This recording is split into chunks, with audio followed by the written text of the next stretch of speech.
एक राजमाता का पुत्र, कहां एक राजा का राजकुमार, और अब क्या बन गए हैं? दासी पुत्र।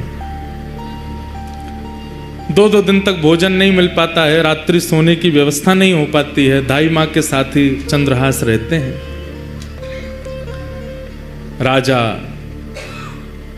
केरल देश के राजा का पुत्र अब दासी पुत्र है। आज चंद्रहास जी एक दासी पुत्र हो गए। कैसा उनका जीवन? छोटे बच्चों के साथ में बाहर गली में खेलते हैं, नाली में गिर जाते हैं। सब कुछ राजकीय अब नष्ट हो चुका है और दासी पुत्र के नाम से ही जाने जाते हैं।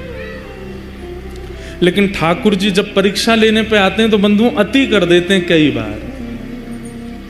5 वर्ष की आयु हुई चंद्रहास जी की, और जो दाई मां उनको लेके भागी थी बचाने के लिए, अब उसके प्राण निकलने लगे। कोई नहीं है अब चंद्रहास जी का इस दुनिया में। माता पिता परिवार सब मारा जा चुका है, एक दाई मां है बस। और अनजान नगर सब दासी पुत्र समझते हैं इनको।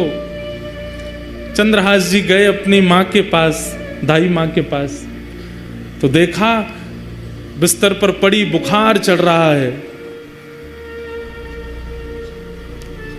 सिर दबाने लगे, मां आपको क्या हुआ? चंद्रहास का हाथ पकड़ लिया, बालक अब मैं जाने वाली हूं। आप जा रही हो? मैं किसके पास जाऊंगा फिर?